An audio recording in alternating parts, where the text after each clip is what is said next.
I am Courtney Marks, Assistant Principal of Bloomington High School in Bloomington, Illinois. It's my first year as an AP was when the world shut down. So I'm no expert. I just want to share what I believe. This quote is very important to me because it talks about empowering. And if you think you're too small to be effective, you've never been in the dark with a mosquito. You can make a change. And so I'm going to talk to you about empowering students and how we've found a way and what we believe. I believe that each staff member in the building has the power to influence, be it negative or positive. This is our mission statement from District 87. It's good. I support it. I know that you have a mission statement that's similar to it. We're going to support all students, change the pipes and all that. But the key word is all. And is it really? We have some uncomfortable truths that need to be acknowledged because not all of our students are empowered and neither are yours, but you already knew that. We just don't like to admit it because it's uncomfortable as educators to admit that. Without challenge, support, and inspiration, there's no empowerment. You get a compliance at best, maybe because they like you or they're scared of their parents. And without those aspects, you get disengagement at worst, negative attitudes, poor grades, truancy, gross disrespect. We have to allow students the power to make good decisions about their learning, teach competence to solve their own problems, and support the confidence to make their school changes in their school. Because remember, we work for them. And that all sounds great, but how do we do that? People, not just students, but people need to feel a space where they belong, where they can bond with others. Have you ever been in a space where nobody else looked like you or prayed like you? I have. Some of you arrived here today not knowing anybody else, and that's a lonely feeling. And imagine if that was your everyday. I grew up in Detroit, 90% Black. Then I went to Michigan State University in 1994, and that statistic was completely flipped. I was the usually only Black student in class with 300 people, and I was awkward and lonely, and my first semester grades showed that. And it wasn't until, if you look at that old picture, I found a group to belong to where all of that turned around. It was an African dance troupe. I couldn't dance that well, but that wasn't the point. Those are some of our clubs that you just saw and activities that exist at BHS. I challenge you to start clubs and remove barriers for access to those clubs. When do you meet? What's your acceptance criteria? Make sure that you have a procedure for students to create those clubs and tap into your interests. Use each moment in your day, passing periods, before school, after school, lunch, to engage with students and have those conversations.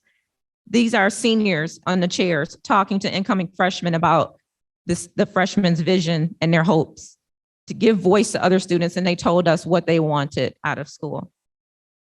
Use each moment in your day. I said that already, sorry. This is a picture depicting opportunities for students. How do you go about selecting students for groups? Are they the same kids all the time? Figure out who those students are that are in your office all the time. Those are good students to talk to figure out how we create opportunities for empowerment. How do you tap into the gifts of students that they bring to school every day?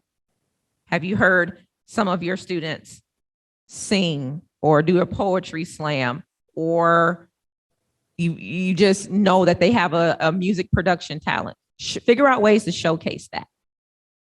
I challenge you to do that because you will be blown away, tears in your eyes, blown away. Think about the average students who do the right thing every day. Make your day a little easier. They're probably not on the student council or honor roll or anything like that, the quarterback, but how do you recognize them? We have Purple Pride once a quarter, and we issue medals and certificates. And these are kids that just make our day easier. They're good kids and they've done something awesome, and we try to recognize them. Where are you with restorative practices? BHS is a school that implements restorative practices on a daily basis, and it gives power to elevate voices, real reflection, and decision-making. Maybe you have heard of a teacher shortage. We have future teachers in our building today. You're looking at some of future educators from BHS right now. What kind of courses can you create to enhance that leadership? What can you do to create future educators that are going to stay in your own district? I think you can do that, but we can't do it alone. These are partnerships that BHS has. Our school, remember, real talk, We can't do it by ourselves. We don't have all the connections. Need partnerships with others in order to make all of our students feel that they have a voice and have power. So invite them in purposefully, intentionally, and frequently. Skipped over one scene, but make sure you have an accountability partner. You're not going to work out by yourself, neither am I. So get yourself an accountability partner and have those conversations. When you're in the trenches dealing with angry parents, fights, and social media bullying, crisis calls, missing soap dispensers, all that stuff, trying to save the world seems like a huge task, because it is. So start small, like pick one little small thing that you know that you can do and grow it bigger when you can, and push when you can.